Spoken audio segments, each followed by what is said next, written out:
Palin joins us with a reaction to the president's speech tonight. Good evening, Governor. And Governor, having heard the speech, what is the reason that you understand to be why we participate in this military action in Libya? I think that was a profoundly disappointing speech because it proved that the Obama doctrine is still full of chaos and questions. It's dodgy, it's dubious, and it's a good question that you ask, Greta, because we're not hearing from our president what is the end game here. And with Gaddafi still in power, if we're not going to oust him via killing or capturing, then there is no acceptable end state. It's very disappointing that we didn't hear that commitment from our president that America's interests lie in Gaddafi being ousted. And without that being met, I have to again ask, why in the world will our military might be used according to the UN and Arab League desires and NATO's leadership in this skirmish or this war or whatever it is that Obama calls it or doesn't want to call it? Well, usually on speeches like this, I think there are two purposes. One is substantively, to explain to the American people why we're doing a military action or whatever. The other is to inspire us to feel very proud of what we're doing and that this is the right decision. I actually thought tonight that he felt that he had sort of a flat delivery, that he lost the inspiration part, so it was hard to be convinced of the substantive purpose part. Well, he did not articulate really what our purpose was, except some inconsistent humanitarian effort there in Libya. And yet the inconsistency lies with the questions now being asked, well, why not Darfur? Why not North Korea? What are we going to do about Syria? All these other areas where I guess America could intervene with our power and our resources to help humanity. He did not make the case for this intervention. U.S. interests have got to be met if we are going to intervene. And U.S. interests can't just mean validating some kind of post-American theory of intervention wherein we wait for the Arab League and the United Nations to tell us, thumbs up, America, you can go now, you can act, and then we get in the back of the bus and we wait for NATO, we wait for the French to lead us. That's not inspirational. You know, I must confess that when this all began to develop and when I heard the reports that Gaddafi was saying he would show no mercy to his people, he compared them to rats and threatened to go door to door to inflict punishment. And this is, I'm lifting, of course, from the president's speech. When that was going on, it was so horrible that, but now with 2020 hindsight, it's obviously very easy for me to think, like, why this military action for this humanitarian purpose when more people are dying in other parts of the world?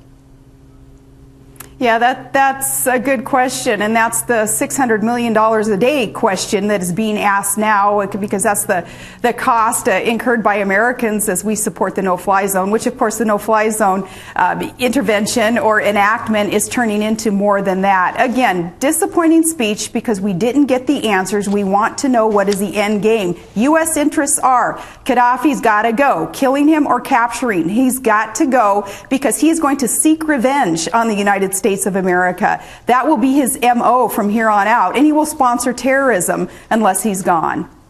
Well, the president does say he's dangerous, does say, though, that the goal of the mission is not regime change, and I suppose he's going to continue to be dangerous. And I don't know what NATO's response is, but NATO on their website tonight, I looked at it, and NATO said that that their goal was to be impartial, and I thought, what in the world is that? In implementing Resolution 1973, they said they're supposed to be impartial. How do you be impartial when you're flying over some country and even sometimes shooting off missiles? It doesn't seem to be impartial. NATO also says that their goal is to protect civilians and civilian population areas under threat of attack.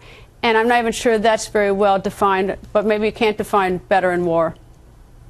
Well, if we were going to protect civilians, doesn't that mean then getting rid of the bad guy? And hasn't the president already said that Gaddafi's the bad guy? He said that some weeks ago when those of us who supported the no-fly zone said, yeah, get in there and act, get rid of him then. And then the tune changed coming from the White House. And well, you raised something interesting about that, and I don't mean to interrupt you, but you raised something interesting because in the president's speech and in multiple speeches, even Ambassador to the UN, Susan Rice, said it, saying that Gaddafi had lost his legitimacy. But the fact is he never really had it. He took over this country in the late 1960s in a coup, and even to have the sort of the concept that he lost it, he never had it. And that's even, that's sort of an unusual way to look at that suddenly something has happened and so now he's suddenly bad. He's been a horrible person, since day one.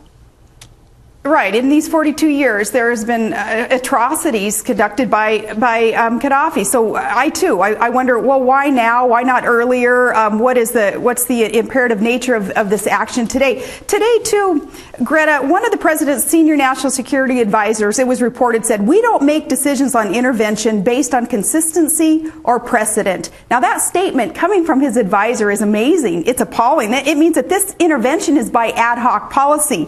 Obama is ignoring history and he's engaging in inconsistency. It's making us all, not all of us, but many of us, distrust what it is that we are doing there in Libya and making us wonder, what is the end game? But where do we go next with all the other countries that are certainly suffering from a lot of turmoil? The inconsistency tonight articulated by our president just made things worse.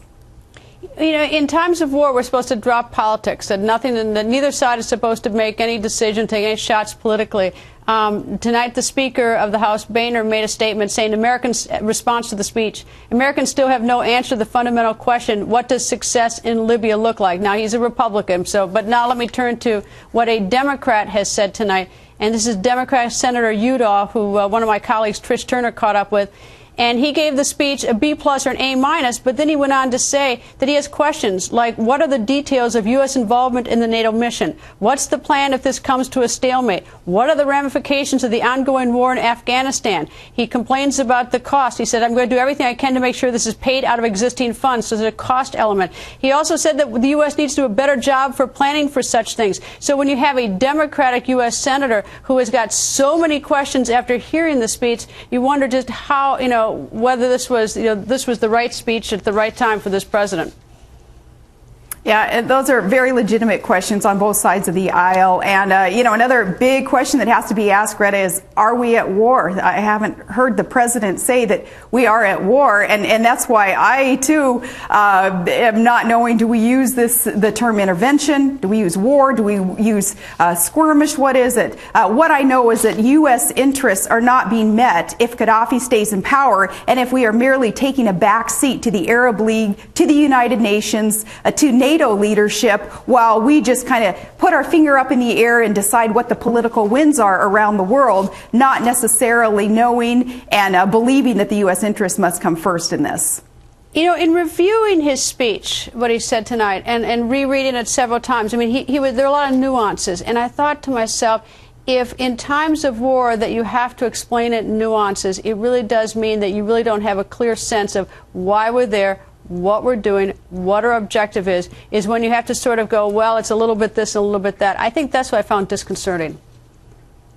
That's disconcerting, but I had a little bit of hope during his speech when he mentioned the North Star. I mention the North Star so often. The North Star is part of the Alaska flag, where we up here are able to use as our GPS, as kind of our plumb line, the great North Star with its abiding light over land and sea, a beacon bright. We look at the North Star and it helps us, I believe, it helps me stay focused on what really matters. So when the president mentioned the North Star tonight, I thought, hey, maybe he gets it. Maybe he understands what the U.S. interests are, how committed we need to be to winning in this intervention, in this war. And yet, even from there, the reference to the North Star, he kind of wandered off again and allowed more of the inconsistencies and the questions and the kind of the dubious rationale being used. More of that just was being revealed.